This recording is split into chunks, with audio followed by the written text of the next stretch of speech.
Alright, Shalom. Shalom.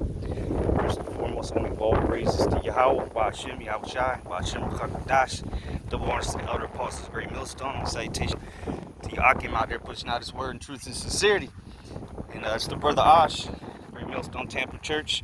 Lord's will, this is going to be a edifying and exhorting lesson.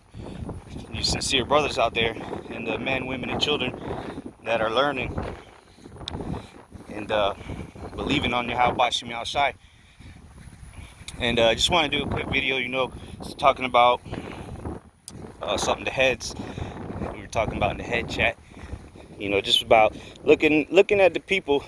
The depression on their faces is absolutely positively glorious in our sight because hey, the mirth is gone, man. All right, the festivities, your comfort. Look, there's no comfort out here except for Yahweh Ba'ashem Yahushai and the word. Everybody else is bugging out, don't know what to do, how they gonna pay their next month's rent, what they gonna feed their kids tonight, what's gonna happen at the end of this year. People are bugging out, and we are rejoicing in Yahweh Ba'ashem Yahushai's word. All right, because that face of depression, all right, that woe's me spirit on everybody else right now, and the shit ain't even hit the fan yet. Shit hasn't even got real yet. Talking about mass chaos in the streets, death around every corner. Okay, the time of Jacob's trouble, it hasn't even really started yet, as far as really started. Yeah, we getting the birth pains right now, the contractions. But look, when that baby comes, starts pushing out, starts rearing his head, that's when it's gonna get real. All right, Salakia. And we've been prepared. We've been preparing for it. All right, knowledge and wisdom shall be the stability of thy times. These people don't have no knowledge and wisdom, no understanding, so they don't know what's going on. So that baby, man, is gonna hurt. But we already expect it. We understand that we got to go through all that as well. We ain't going to Pluto while everybody else is gonna be here. But the scriptures say, through much tribulation shall we enter into the kingdom of Yahweh Ba'ashem Yahushai. So we understand this must happen for us to inherit the kingdom. Okay, for Yahushua to return, all these evils must happen. Okay, death and destruction must come. Destruction and war. All right, war precedes. Is it precedes? Yeah. War precedes peace. All right, just like when King Solomon was king, he reigned for those 40 years. Well, guess what? What do you think King David had to do before that? He had to toil in the war, man. He had to put a lot of people to death, and that's what the Lord's gonna do. He's gonna put a lot of people to death, and then peace can come. All right. And these people are starting to get a whiff of fresh air, and it's not what they expected. All right, reality is starting to set in, and these people are coming to realization that everything they've known is a bunch of bullshit. It's a facade. All right, the American dream is nothing but a nightmare, and now they've woken up and realized what's going on. All right, America's not going to be great again. Biden isn't going to do a damn thing to make your lives better. If he becomes president, well, regardless of who's president, your life is about to get a lot worse. But we're going to rejoice. The Lord said, my servant shall eat, my servant shall drink. We're going to rejoice while you starving, you thirsty, you're going to be thirsty as hell, and you're going to be mourning, weeping and mourning, gnashing of teeth. While Yahweh Ba'ashem Yahushai's faithful men will rejoice in these last days, because we understand what's about to go down. We understand that Yahweh Ba'ashem Yahushai is true and faithful to his word. So we have nothing to worry about. If you truly believe in Yahweh Bashim Al Shai, there's nothing that you should be worried about except for falling out of the truth. And that's why you make your call in the election. Sure, you give Yahweh Bashim Al Shai everything you got, man. Ain't no lukewarm. The Lord said he'd rather you cold or hot. But since you're lukewarm, he's going to spew you out. So the Lord is looking for devout men to serve him. And lo and behold, those men are here today. Lord's will, we be part of that number. We're out here, day in and day out.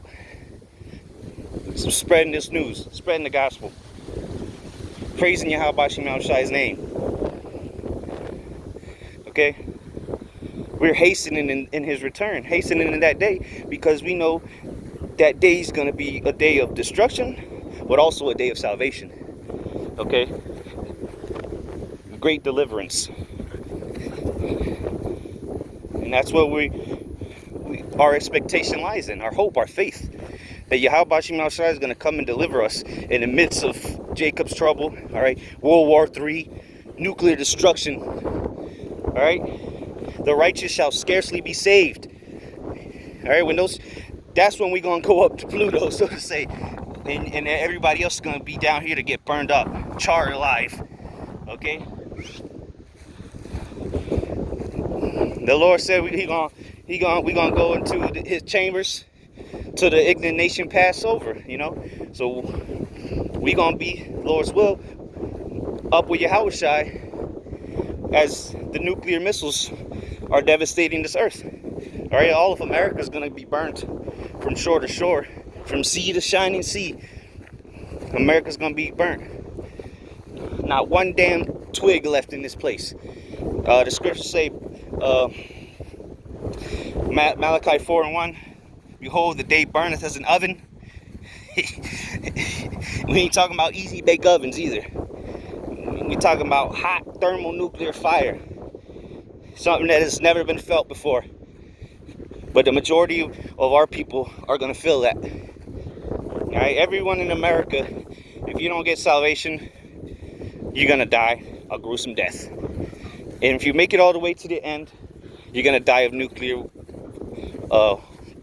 fire, okay, burning hotter than the sun. Imagine that. I don't want to. I don't want to feel it. Don't want to experience it. I'd rather see it from afar off.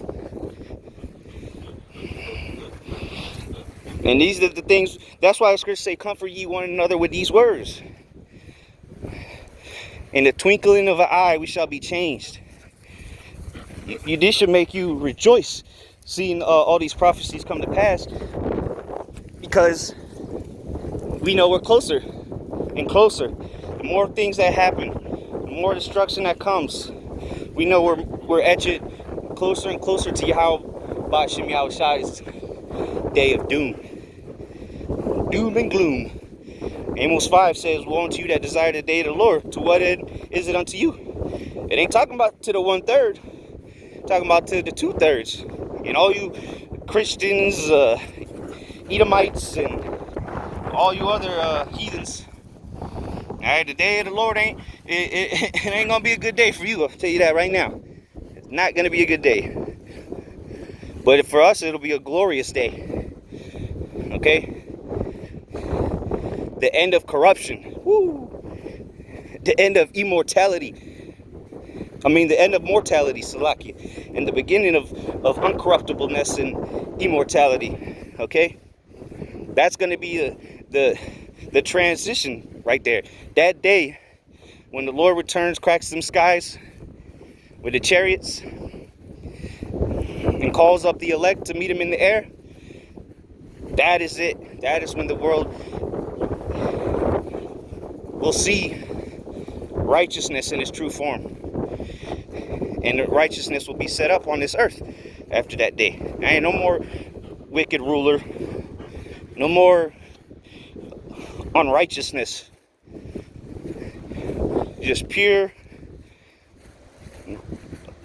power, okay, from the right hand side of Yahweh. Okay? So brothers, we should be in great spirits right now.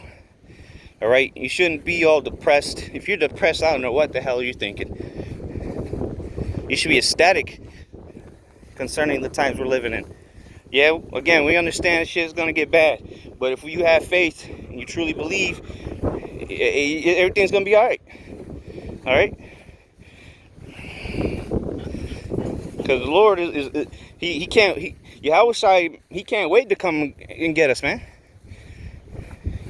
Think he just all nonchalant about his return? Nah, man, he's very angry, man, for what has been done to his people. So when he comes, you best believe he's gonna go above and beyond for us, man. That's why we have to go above and beyond for him now. Strive for the truth unto death, and the Lord shall fight for thee. Look, you put in your best effort, doing everything in your ability for the Lord, and everyone has their own measure, of course, own measure of faith, own measure of what they can and can't do, right? If you put it all, put it all out there, the Lord's gonna do the same for you. He's gonna defend you. You defend his gospel, right? You fight, you contend for the truth, contend for the faith, then he's gonna fight for you in that time when you really need it. All right? He's not gonna let you out there to hang high and dry. He gonna be there for us, man. Big bro is gonna be there for us, and we have to believe that. All right, he didn't just die for no reason, man. He died for us. Remember that. Remember that he died for us, brothers.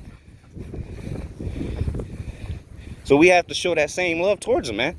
We have to die, and so be it. We're gonna die for him. But it's gonna be a lot more greater when that deliverance comes. All right. It's gonna be a day for the books, history books, man. A day to remember forever. Remember in Jeremiah 16, it says, "It shall no longer be said that the Lord brought the children of Israel out of Egypt, but that the Lord brought the children out of the land of the north, and wherever they were scattered." So the Lord ain't just gonna leave us out. He's gonna be a greater deliverance than ancient Egypt. And ancient Egypt is talked about to this day. They make movies about it, little books about it. It's referenced a lot. So this deliverance is gonna be much greater. So let's continue to fight. All right, the good fight of faith. Endure to the end. The same, Mark 13:13. He that endured to the end, the same shall be saved. So let's do this. We're almost home, brothers. Shalom.